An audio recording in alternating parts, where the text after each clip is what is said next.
I got rhythm.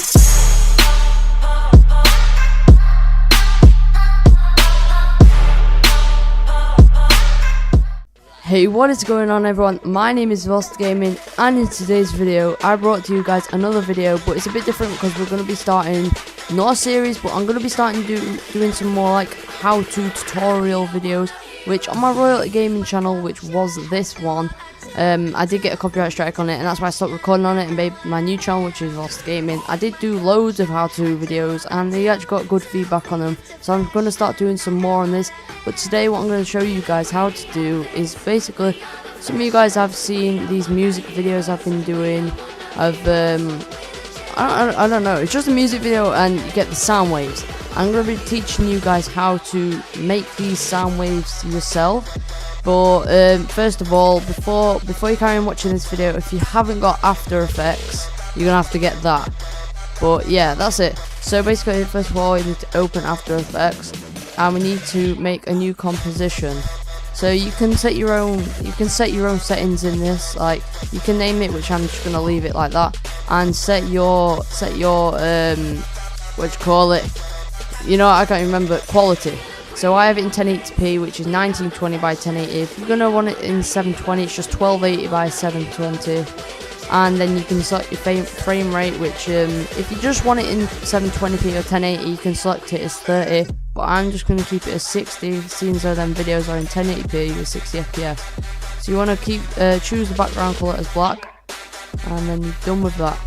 And you're going to want to make a new solid, so right click in this box here, go to new, and click solid. And you're going to just call this BG for background and click enter. Make sure it's a black background as well.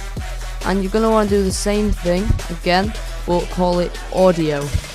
So now we have these two files in here. What you're going to do is select your song that you want to use for these sound waves. So I'm going to import one of these songs, if I could find where it is, because this is actually going to go up as video. It's like I'm basically making a video of making a video, in a way anyway. But I have no idea where these songs are because I just got them and I've got them. I think I'm going to use this one, or I'm going to use this one. And here we are. So now it's imported into this area where it says project. You just want to drag this down above audio. So there you go. So nothing's here yet, but what you're going to do is select audio, go to generate and audio spectrum. Click this, and here you see these lines. Obviously they're not doing anything yet, because actually where it says audio layer, we need to select this as the song, which is my song. I'll leave the song in the video description, because this is going to go up as a video soon, so I'll leave it in there if you want to get the song. But as you can see here now, we actually do have the sound waves, right? And just so when you render the video, you're going to want to drag these down so it's the same length as the song. So let's just do that real quick.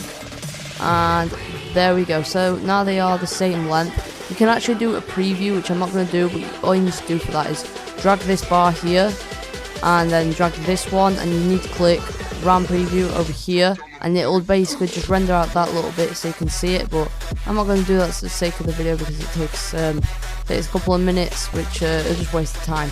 So now what we need to do is go back to audio, and now we have the song here. So if you don't want the audio spectrum as both sides, as you can see, like the top and bottom are both going the same. So let's just, for example, let's get this here. So now you can see that the bottom and the top. If you just want the bottom, you can click side B. If you want the top, click A, which I'm going to go with A, but you can select whichever one you want. And I'm going to change colour to white so that both of these are white. So it basically just changes the colour of the spectrum there. And then once that is done, now you can see that it changes colour and there's no bottom half to it. So now what we need to do, you can just mess around with these settings. I'm just going to show you what I usually do. So you can change the amount of bands you want, which I usually set around like 160. I think it's something like that. That's what I usually set, so something like that. and you can change the height of it. So where's height? There we go. I usually set it around 1000 because in some parts of the song you'll notice that it gets really does get quite tall. Like for example, there, if I can get it there. See, you don't really want it going out of the screen, so I usually set it around to that. So that's that out of the way. So now I've done that, all you need to do from here is you can change the thickness of these, which I usually set it around 4. That's what I usually set it around anyway. It really depends on you what you want to set this around at this side. So now basically the audio spectrum is out of the way. We have done that, and yeah, that's out of the way. So now we can go back to project and we can select the background. And by the way, if you don't have this, you just literally search up how to get optical flares for After Effects for free. Just watch a video to install it, and it depends if you want to use optical flares. And basically in my videos you see like the flare in the background, and this is what I use because this is a add-on for After Effects, and I usually just mess about. So once you've got this, basically you want to go to options and you get this box that pops up, and you can just mess about. You can use anything you want. It looks complicated, but it's really not. You just go to preset browser. This is what I use anyway. Scroll down and it says motion graphics. I usually use, where is it? I use this one here, dirty anamorphic or something like that. So then just click OK, and there you go. There's your optical flare. So you can change colour of this, and I'm not really sure what colour I'm gonna have because at the minute, what have we got? So we have had purple, red, the normal colour, and for that one is just a normal background, and that was using Sony Vegas after, because that's what I use for my editing software. And all you have to do from here is just click on colour and you can select anything you want. And I think I might go with some sort of green, maybe. I'm thinking of that because I want to try and get through all the colours in these optical flares, just finding the right colour to use. Alright, I think I'm going to have around that. That looks pretty nice. So now we have that. Actually, let me have a look really quick. So as you can see, that's what it's like. And then we have a green one now. You can move the optical flare around. There you go. You can actually move the flare. There you go. So you can move the flare wherever you want, and I'm just gonna do that so it's back to normal. And yeah, so now that's out of the way, we can actually choose the brightness, which I'm just going to keep it as 100 because to me that is actually pretty bright itself. But if you want, in my videos, the actual flare itself flickers. I'm going to show you how to do that. So you just click this little arrow where it says flicker, and you can change the speed and amount. And I usually do put it to about 34 to 38 or 40. I'm just going to keep it like that. So now if I just go through this, you can see how it flickers. And I might actually scale that down just a little bit more. I might keep it around 31. And then, let's see, it goes less. So now we have that. We can, well, we're nearly done here, guys. All you need to do from here really is how I have my logo and then the name of the song. I just literally go back to project. So, because basically that is done now. That is done. So I go back to project, I go to file, import, and I find my logo. So I go to desktop, YouTube, because I have tons of folders in this YouTube folder. I go to logos and I select my logo, which is this one, and it will pop up here. Remember how the song did, and you just drag it above the song, and here's your logo, which is, well, it's mine. And from here, if I can select it, I just scale mine down, and I usually try and get the points at the edge of the logo to line up with the audio spectrum, and I can just move this across a little bit more with my arrow keys, and that is that done. So now basically that's done, and we just really need the text, which goes here, and I really do need to know the name of this text. So what I'm going to do is, yeah, as you can see, I'm recording these. I can go back to YouTube, go to music, and I believe it was called Flux or something like that. So if I search that, there you go. I think if I can, right, well, properties, I go to properties, and I basically just copy and paste the title. So Control C, click OK, go back to After Effects. I once again right click, new text. You just want to click Control V, and there you go. That's that, and you click on this arrow at the top, and you can just drag this about. And also you're going to want to make this small because that is really long. So what we're going to want to do is go to the text up here, which is the big T, highlight it all, and over here you can see you can change the size of it, which I'm going to keep it probably around that, probably, and try and get it in line again, in the middle of the logo and in line with the edge. And really I'm going to just probably just do this, just to make it, I don't know, oh god, that's weird. There we are. Now that's done. There is the text, and what I usually do is add a quick effect to this. I usually just wait for this to load in because it takes a second or two before I can actually search in this tab.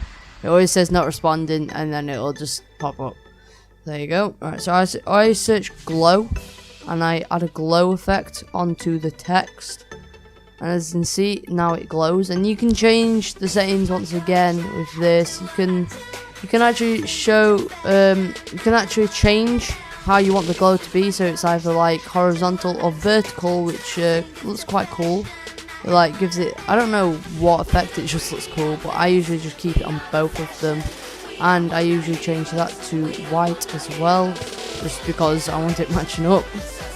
And then we can change the threshold, which doesn't really matter. You change this, which does change the glow radius, and I usually keep it around that. And the intensity is just how much it glows, really. So you don't want to change that too much. But I think that was good. So I actually might change the background colour. Like, let's just see here. So if I go back to the background, where is it? Here we are. We can copy and paste this. So we can, well, copy it. So click Control C. I can click, not OK yet. What we can do, we could just look at some of these colours. So say I wanted an orange colour, maybe. Doesn't look really orange, is it? Maybe a yellow, something, or a blue. Might go for a blue, something like that. That was pretty nice. So basically why I was copying it is if I don't want that colour, I can just highlight this and click Control V, so that I can basically just go back to that green colour. But I actually think I like that blue, kind of matches my logo there. And then from here, all you want to do is click back onto your project, so you don't click anything there. And then you go to composition and add to render queue. So I guess we're gonna click that. Just I think we're pretty done there. So click. Actually, no, we're not done. We need to just put these down, as I remembered before, so that they don't get rendered all the way through as well. So now that's done. I think they're all in line. Now we can go to composition, add to render queue, and basically just choose your settings here. You can click best quality. Full is what you're gonna do, because like you don't really want half a screen or something like that. Make sure it's on 1080p or your quality size that you chose. You can either use 30 FPS, which is frames per second, or you can use your 60 FPS, what you chose, or it'll just give you an option. Whatever you chose, it'll pop up here, or you can use 30. But I just used my own frame rate that I set. So you can click OK. From here, I don't even think this really matters, it's just your formats, what you can put it into. I don't think there's a MP4, so just click AVI, because that's a good video format that you can put it into. And then you can just click OK on this, and this is where you save your video to. So I'm just going to choose this as, I don't know, just music video recording. I don't know, just trying to think of something fast. And just choose where you want to save it to. I'm just going to save it to my desktop because it's the easiest place to find it. And I click save, and that's where it will be set. And from here on now, you literally just have to click render. But I'm not going to do this just yet. I'm going to start rendering it after this video, which I'm basically done now. But yeah, that's all you have to do to make these audio spectrum videos that I do on my channel. So yeah, that's all it is for today's video. Make sure you liked it. Yeah, make sure you like it and subscribe for more content like this. My name is Lost Gaming, and I'm signing out. Peace.